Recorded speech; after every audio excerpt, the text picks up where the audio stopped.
Hello, నేను miss రావు.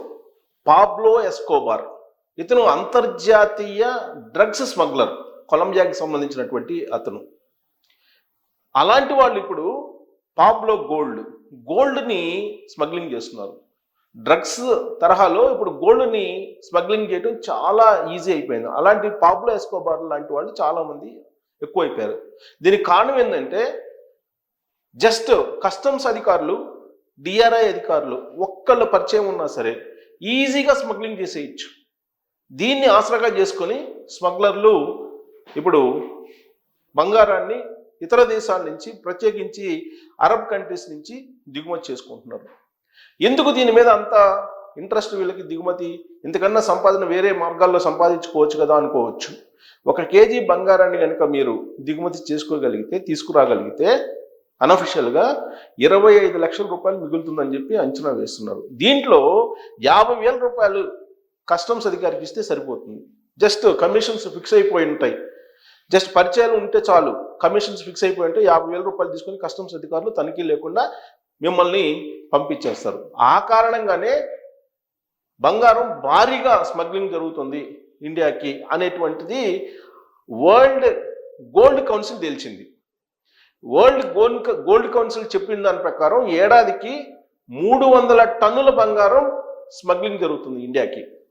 మొత్తం ఇండియాకి ఏడాదికి 700 టన్నుల బంగారం వస్తూ ఉంటే ఈ 700 టన్నుల్లో 300 టన్నుల బంగారం స్మగ్లింగ్ రూపంలో వస్తుంది. అంటే అనఫిషియల్గా వస్తుంది. కేవలం 400 టన్నుల బంగారం మాత్రమే అఫీషియల్గా దిగుమతి అవుతుంది. ఈ స్మగ్లింగ్ని తగ్గించడానికి భారత ప్రభుత్వం ఏం చేసింది? 2022లో దిగుమతి సుంకం 15% నుంచి 6% తగ్గించింది. అయినప్పటికీ స్మగ్లింగ్ అయితే తగ్గల. స్మగ్లింగ్ తగ్గకపోగా ఇంకా ఎక్కువ అయిపోయింది.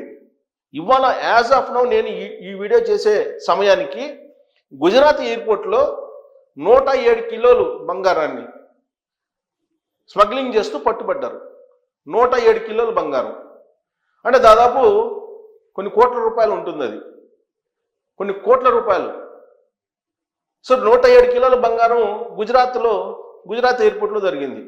శంషాబాద్ ఎయిర్పోర్ట్లో అయితే తరచూ మనం వింటూ ఉంటాం, ప్రైవేటు పార్ట్స్లో తీసుకురావటం, అలాగే పౌడర్ రూపంలో కూడా తీసుకొచ్చి బంగారాన్ని స్మగ్లింగ్ చేస్తూ ఉన్నారు. అసలు మలద్వారంలో కూడా పెట్టుకొని బంగారాన్ని స్మగ్లింగ్ చేసుకున్నటువంటి న్యూస్ను మనం విన్నాం. మరి ఇంత పెద్ద ఎత్తున బంగారం స్మగ్లింగ్ కావడానికి రకరకాల మార్గాలను ఎంచుకుంటున్నారు స్మగ్లర్స్. విచిత్రమైనటువంటి పరిణామం ఏంటంటే కొన్ని మార్గాలను కనుక మనం చూస్తే అసలు స్మగ్లర్స్కి ఇన్ని మార్గాలు ఉన్నాయా అని చెప్పి ఆశ్చర్యం కలుగుతుంది. మలద్వారం ద్వారా గోల్డ్ని స్మగ్లింగ్ చేయటం అనేది ఎప్పుడైనా విన్నారా? అది జరిగింది. శంషాబాద్ ఎయిర్పోర్ట్లో పట్టుకున్నారు. పౌడర్ని స్మగ్లింగ్ చేశారు, బంగారం పౌడర్ని. ఇలాంటి సంఘటనలు చాలా మనం రోజు వింటూ ఉన్నాం. అయినప్పటికీ బంగారం అత్యధికంగా స్మగ్లింగ్ అవుతున్నటువంటి ఎయిర్పోర్టుల్లో శంషాబాద్ ఉంది. Hyderabad airport, Shamshabad international airport. ఎందుకుంది అని అంటే ఈ స్మగ్లర్స్ కూడా ఎక్కడెక్కడైతే కస్టమ్స్ అధికారులు లేదంటే డిఆర్ఐ అధికారులు వాళ్ళకి పర్చేసులు ఉంటారో అక్కడ మాత్రమే ఆ సమయంలో ఫ్లైట్ వచ్చేలాగా వాళ్ళు ప్లాన్ చేసుకుంటారు. విదేశాల్లో ఉండేటువంటి వాళ్ళు స్మగ్లర్లు ట్రిప్కి 20 నుంచి 25 మందికి ఈ బంగారాన్ని డిస్ట్రిబ్యూట్ చేసి స్మగ్లింగ్ చేస్తారు. ఇలాంటి ఏర్పాటు చేసుకున్నారు. మొట్టమొదటి ఏం చేస్తారంటే వాళ్ళు మొదటి ప్రయత్నం డొమెస్టిక్ విమానాలు ఉంటాయి కదా, వాటిని బేస్ చేసుకుంటారు. ఇంటర్నేషనల్ ఎయిర్పోర్ట్ ఉంటుంది. సో ఇంటర్నేషనల్ విమానం అది కొన్ని ఎయిర్పోర్ట్స్కి దిగిన తర్వాత అది డొమెస్టిక్గా మారుతుంది. ఇంటర్నేషనల్ నుంచి డొమెస్టిక్గా మారుతుంది. సాధారణంగా మనం ఇంటర్నేషనల్ విమానంలో వస్తే ఆ ఇంటర్నేషనల్ ఎయిర్లైన్స్లో వస్తే కనుక మనకి కస్టమ్స్ అధికారులు లేదంటే ఈ డిఆర్ఐ అధికారులు తనిఖీలు చేస్తూ ఉంటారు ఇంటర్నేషనల్ ఎయిర్పోర్ట్లో.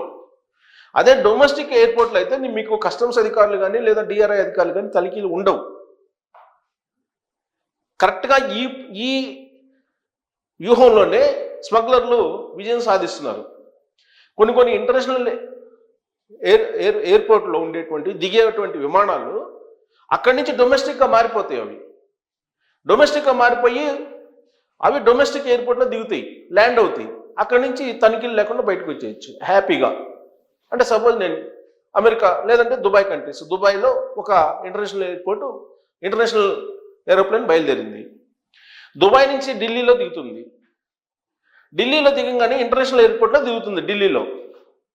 అదే డొమెస్టిక్గా హైదరాబాద్కి ల్యాండ్ అవుతుంది, సేమ్ అదే విమానం. అయితే ఇక్కడ ఇంటర్నేషనల్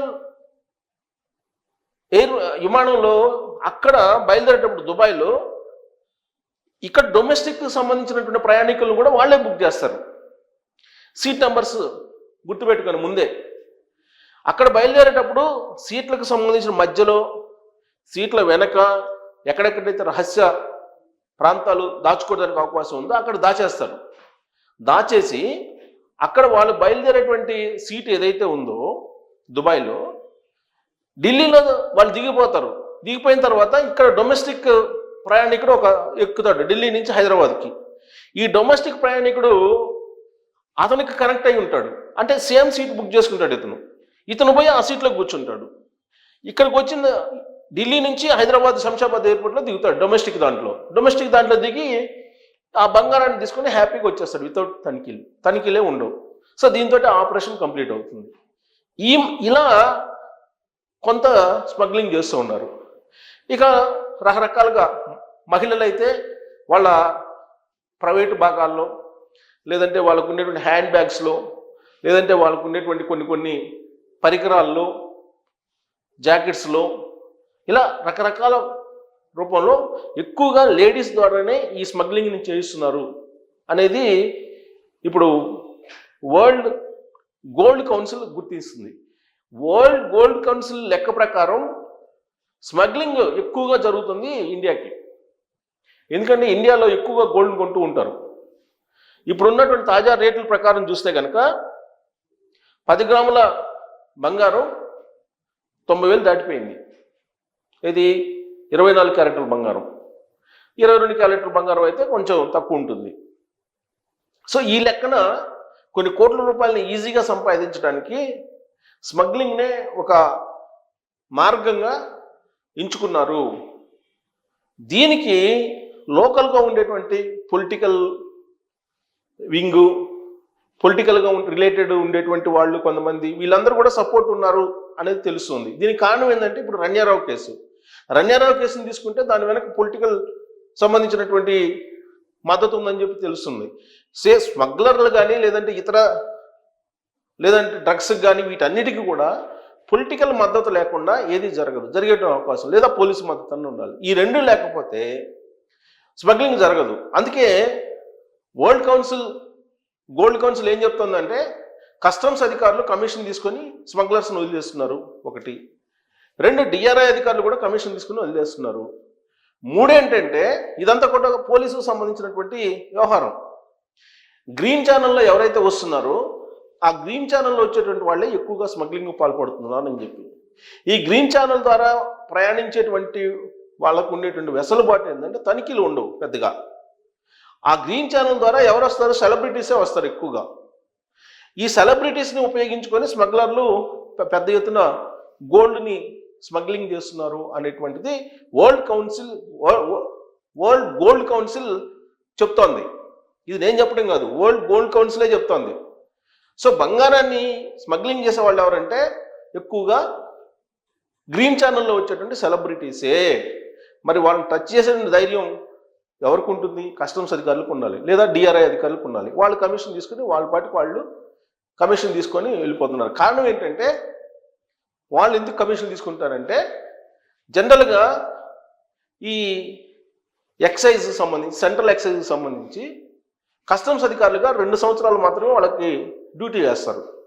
ఈ 2 సంవత్సరాల్లో సంపాదించుకోవడానికి మార్గాలు ఉన్నాయి ఈ స్మగ్లింగ్ రూపంలో.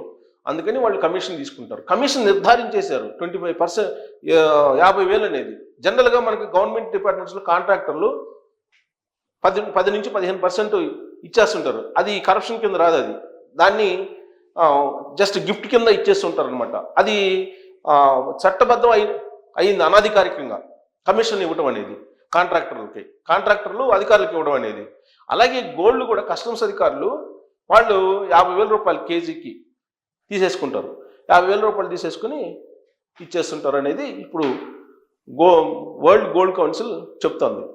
సో కాబట్టి గ్రీన్ ఛానల్లో ఎవరైతే వెళ్తున్నారో సెలబ్రిటీస్ వాళ్ళ మీద ఎక్కువగా కాన్సన్ట్రేషన్ చేస్తే ఈ స్మగ్లింగ్ చాలా వరకు తగ్గేటువంటి అవకాశం ఉంది. దీని కారణంగా నష్టపోతుంది ఎవరంటే government of India import duty ఏదైతే ఉందో దాన్ని తగ్గించినప్పటికీ ఈ స్మగ్లింగ్ తగ్గట్లేదు. దాంతో రావాల్సినటువంటి ట్యాక్స్ కూడా రావట్లేదు. పైగా గోల్డ్ ఈ స్మగ్లింగ్ కావడం అనేది మార్కెట్లో ఉన్నటువంటి బంగారంలో 30% స్మగ్లింగ్ రూపంలో వచ్చినటువంటి బంగారమే అని చెప్పి అంటున్నారు. దాంట్లో కల్తీ ఉందా లేదా అనేది కూడా తెలుసుకోవడం కష్టం. చాలా వరకు కల్తీ కూడా చేసి అమ్ముతున్నారు. ఇలాంటి మోసాలు కూడా ఉన్నాయి. కాబట్టి దీని అంతటినీ అరికట్టాలంటే కనుక స్మగ్లింగ్ని ఆపాలంటే నిజాయితీతో కూడినటువంటి అధికారులు ఉండాలి, నిజాయితీతో కూడినటువంటి ప్రభుత్వాలు ఉండాలి. మరి ఇప్పుడు ఉన్నటువంటి ప్రభుత్వాలు ఎలాంటివి అనేది మీరే నిర్ణయించుకొని ట్రోల్ చేయడంతో పాటు స్మగ్లింగ్ని అరికట్టాలంటే మీరు ఇచ్చేటువంటి సూచన ఏంటనేది తెలియజేయచ్చు. Thank you.